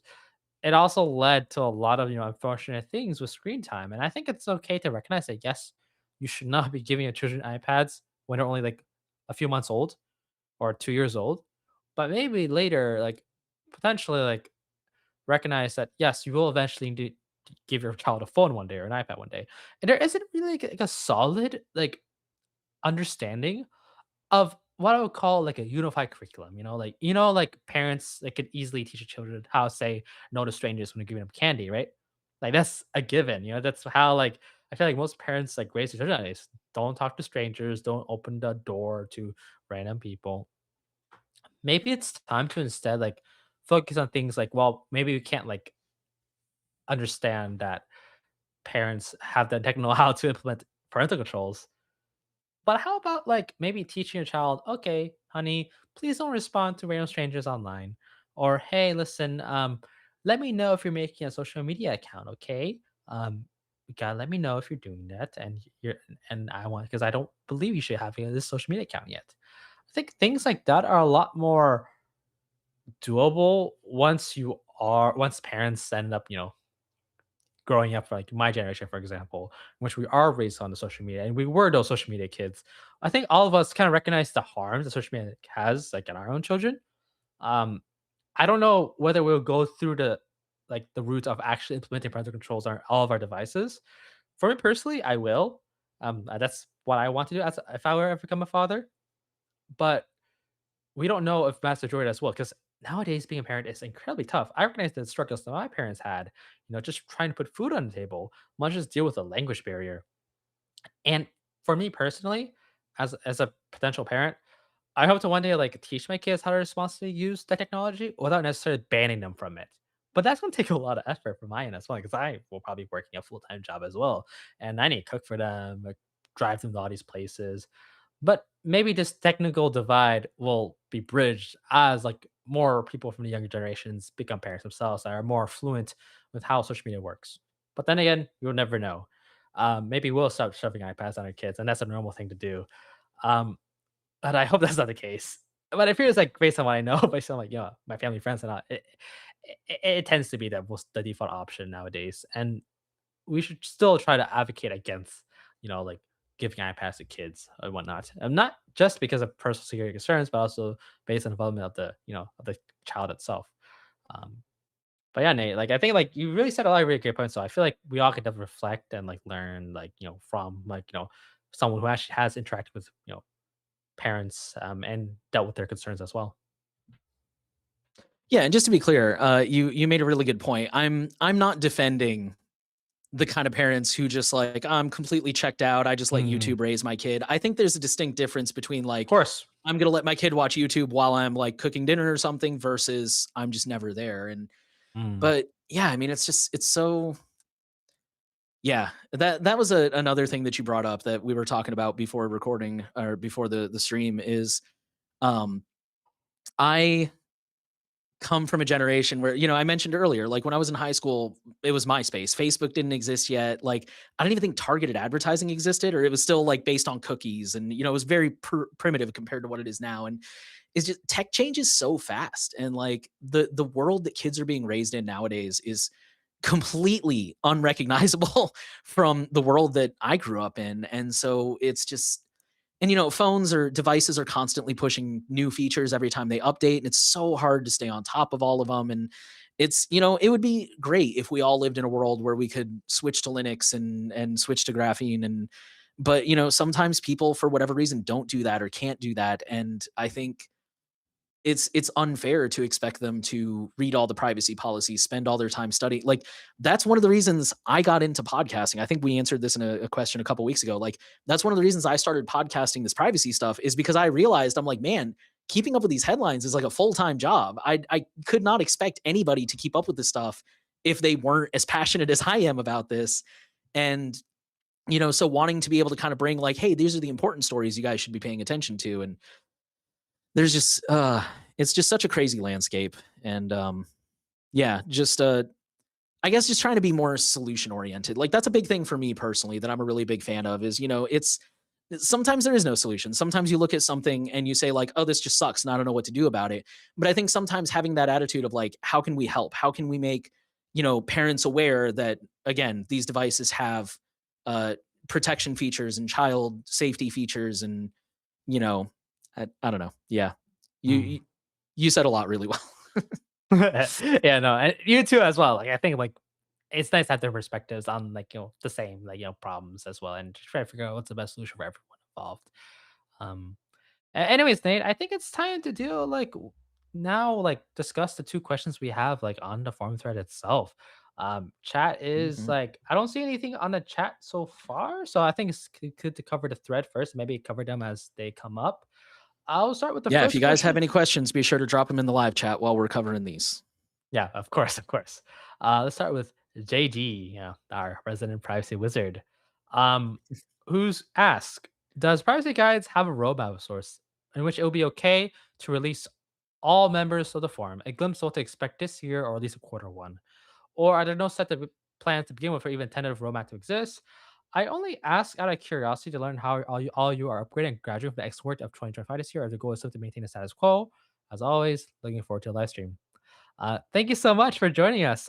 If you are Sora as of right now, just to answer your question, we do have a roadmap of sorts.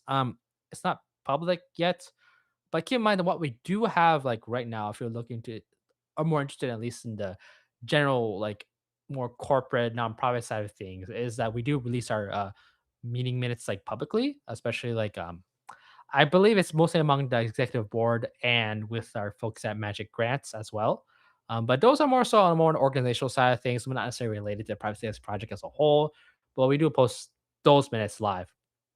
As for privacy, a more specific roadmap, we do have an internal roadmap, and I'm sure Nate has a lot more to discuss here. but they've been working on a lot of exciting things, and they're going to pump out quite a lot of new content for Q1 2026. Do you care to elaborate? Well, I can only speak for the video stuff. To be honest, uh do we have like an actual like a GitHub repo or something with a roadmap in it? Because I haven't seen We that if we do. we do have a GitHub repo. Yes, yes. Well, that's more of an Man, internal thing, I believe. Like, I should poke around but that more. yeah, yeah, no, like it's like that's how we kind of track everything. So just for transparency's sakes, we do have a private GitHub tracker where we kind of list all of our videos and content when Mm, we post. Um, but of course, gotcha. like if you do want a more of like a social media facing like roadmap, let's just say for example like a simple flow table. I think like one of us are happy to create that for you and maybe make it more of a regular thing just for transparency's sakes. But keep in mind, of course, that things do change. We don't know if certain video ideas are will actually like exist in the meantime. But maybe for example, when I think of more like general things as well, just for example, when releasing the next phase of merch, for example, when are we planning to release, let's say, a certain section of the website?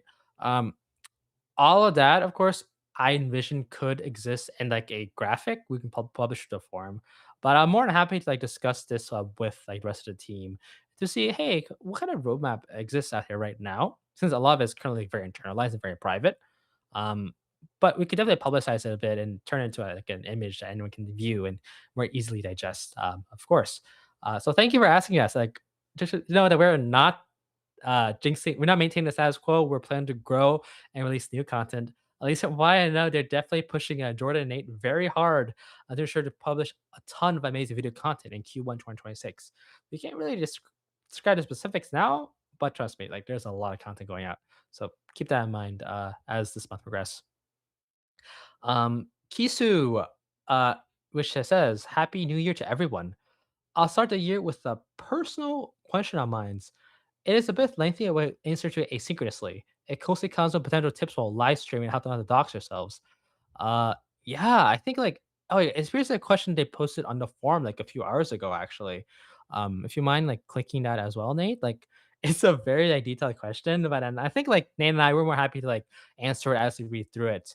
Um, so just to like, kind of like summarize here, the Kisu is considering like methods to like live stream without doxing themselves, right? And while they're okay with being a public figure, they do not want someone to come down the doors like swatting, being swatted, or being stalked by having your family member stalked by someone. So that's their threat model. And the idea is like they want to like imitate what Jordan would do in their old like live stream in which they would have a floating emoji face, and they may consider doing imitating that. But of course, there's a lot of common mistakes that could happen. They just wanted like like our perspective on this. And a lot of their current bullet points include streaming on YouTube, Twitch, or something self-hosted such as Owncast, maybe PeerTube, protecting themselves against target attacks from a personal point of view, and then considering that like a random employee from YouTube or Twitch could also just query them in a database and figure out where they're streaming from a static IP. Um, and that's kind of like what they've been like concerned about as well. And for more of an account based perspective, but also from a computer based perspective, they don't plan on streaming from a personal computer, and that's why they probably want to like figure out like how to, for example, like have a dedicated gaming PC, which will supposedly like run various Linux distributions alongside a Mac Studio, which is why it's the same, I assume, KVM switch. They also want to limit this amount of software as much as possible, in which everything is running on simple hardware with as few failing points as possible. And all of that is multi-streaming from OBS Studio. Um, so like it seems to be there's quite a lot of compartmentalization here, would you say? Like they're trying to like have two different PCs for this purpose. Yeah, so I kind of skimmed through this a little bit earlier, and I mean, there's a lot to go through here. Like you said, this is a really advanced question, or maybe not advanced, but really detailed. I think I think the first thing I want to say up front is I think it's good you're thinking about this kind of stuff. Like for example, further down, I don't think you've gotten this far, Kevin, but further down, you make a comment about I want to be careful regarding any reflective surface, especially since I do wear glasses while working. For audio listeners, I just touch my own glasses. Um, so that is a good thing because I've had that thought. I've had I think it was a band meeting actually one time where I had like an email open or something, And my singer made a comment on that, and he's just like, I don't remember. I opened something and my singer made a comment about being able to see it in my glasses, and that was over a Discord meeting. So, and I don't even think that was with my good camera here. I think that was just with my crappy little webcam. So, I mean, yeah, that's a good thing to consider.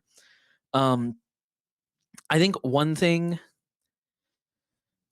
um, I think you're focused, if I may be honest, I think you're focused a little too much on the technical and really overthinking this. Like you're saying, I want a completely separate computer, which if you have the money for that, great, by all means, feel free.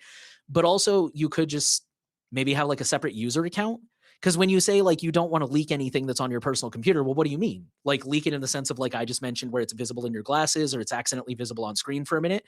Create a separate user account where you only install your gaming stuff and your streaming stuff, and now you don't really have to worry about it too much. Like, what's the worst case scenario? They're going to see your desktop that has all the other games on it, or they're going to see, your OBS for a second. Like that's really not a big deal. Um, you also talk about using a VPN. I mean, I definitely encourage that. Um, my only thing is you talk about like a kill switch and private DNS filtering. I mean, that could kill your stream while you're going if you do it wrong. But I will also say you might experience some latency, some loss of quality. I'm not really qualified to comment on that kind of stuff, but just something to be aware of. You say room is closed from the outside world, no laser through a window, external sounds or things like that will make my location specific. I mean, laser through a window, I think is a little extreme, but yeah, if there's like a train that goes by at the same time every day, that could definitely be a thing. I think that's a little bit more advanced, but again, it's good you're thinking about this stuff. The main thing that kind of stuck out to me is, what are you thinking about from the non-technical side? So, for example, are you staying on top of your data removal stuff from people search websites? If that's a thing, I don't know what country you live in. Maybe you live in Europe where that's not really much of an issue, but are you staying on top of that? Have you thought about like using a pseudonym? Have you thought about disinformation? You could lie and say that you live in a different place than you really do. You could get a I don't know. I could get a New York Yankees hat and put it behind me and say that I'm in New York, or I guess that's kind of common, but I could get the Cubs and they're Chicago, right? I could say I'm from Chicago. I don't even know. I'm not a sports person, but Oh, it's yeah, right. We can tell. Um, but just stuff like that. Like, have you given thought to those kind of things? Have you given thought to the chat? Like, what happens if somebody tries to dox you in the chat? And this one I'm kind of conflicted on because like I used to block my real name in YouTube comments over on my channel at the New Oil. But then I realized that's almost confirmation. If somebody types it in and the comment doesn't appear, now they know they got my name right. So instead, I just started blocking everything, and now I have to manually approve every single comment, which may not be feasible in a live chat. But same thing. Like, what are you going to do if somebody says that in a live chat? Or I've heard some people who are like bigger Twitch streamers and YouTubers. The protocol for their moderators is if somebody doxes you, flood the chat so it gets off screen as quick as possible. And just kind of having those thoughts and conversations in advance. So yeah, I think I'd be more interested in it. It sounds like you've put a lot of thought into the technical side of things. Are you putting as much thought into the peripheral things that maybe are not as exciting as computers and software and VPNs, but are equally important? mm. And I'm personally, I'm not like a prominent like live streamer or do so on a regular basis, so I can definitely say that like what I know from a lot of people who do like get into this hobby and make it big is like there's always like a chance that they may not use your pseudonym anymore. They'd be like, okay, I am larger scale. I'm going to make the sacrifice and say who I am, my real name, show my face. It used to be like a very common journey amongst a lot of content creators. Oh, I play this video game under a pseudonym. No, before it was just my voice. And then I slowly reveal so much about myself, like where I live, where I'm from, because I want to build this rapport with my audience. And then I show my face, my real name, where I live. And up to a point where for a lot of some of the content creators, like I used to know back in the day, that when they go through some inevitable like legal drama, I can see their jail records, for example, which is like insane for me, growing up and watching them. But it makes sense because you're voluntarily sharing your information online.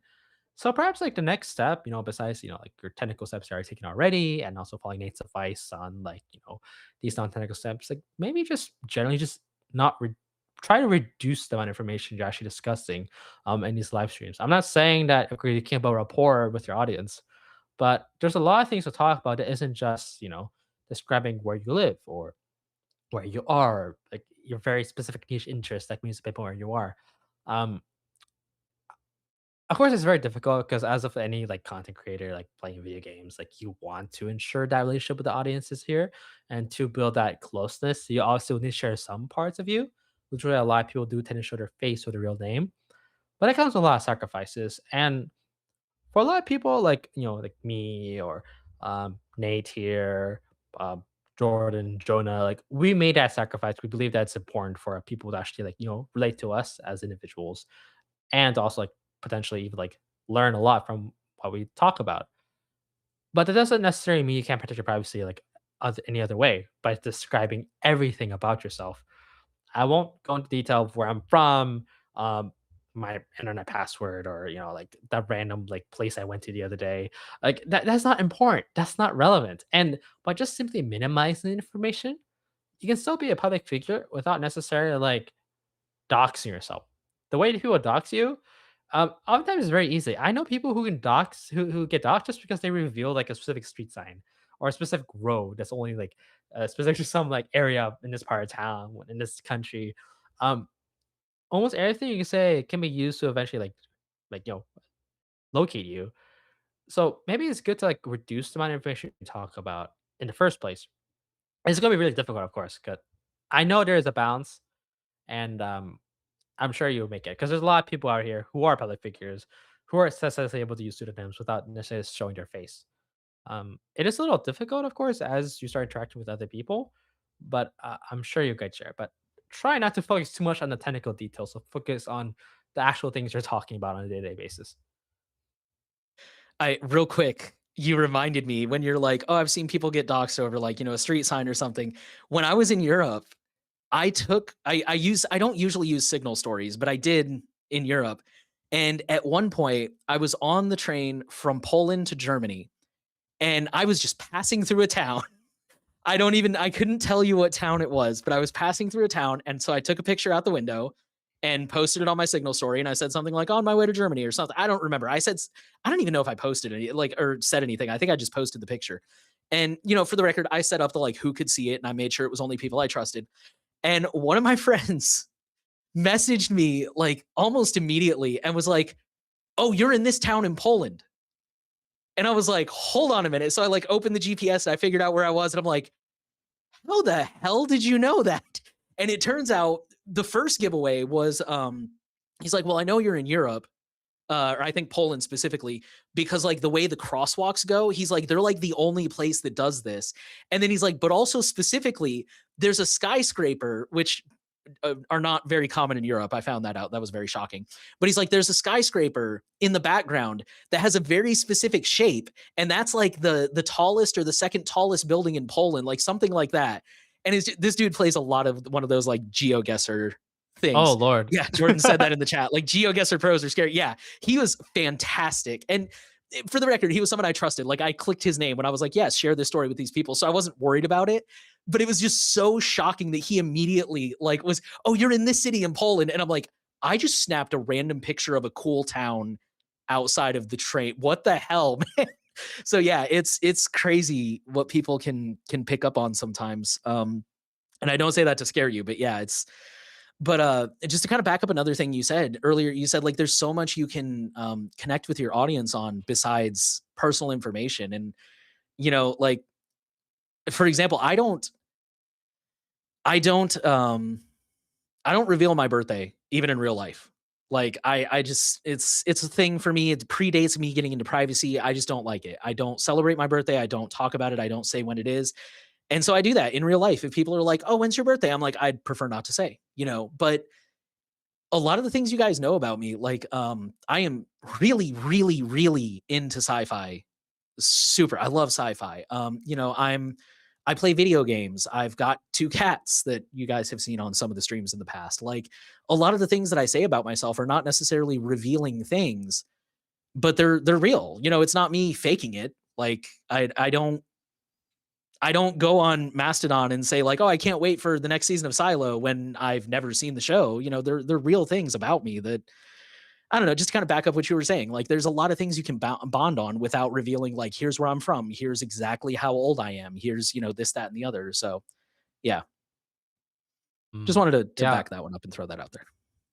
Yeah, of course, and, no need to get into, like, the deals of, like, "Okay, like, how's my furniture arranged? Is this from this specific town?" Like, it's okay, like, as long as you understand your threat model, which is, I do not want people to call the cops on me while they swat at me down my doors. Uh, if that's your threat model, you should be fine personally with just, having, like, a very minimalist, like, live stream setup. You'll be A-okay. But what will kill you is what you say. So maybe, like, think about potential about when you create your pseudonym. Think about some things that you do want to discuss to your audience that you don't mind, and things that you should definitely like lie or misconstrue to ensure that you won't get doxxed by just revealing your location. Um, but yeah, like I think that's all I had to say on this topic, Nate. Anything else like from your expertise?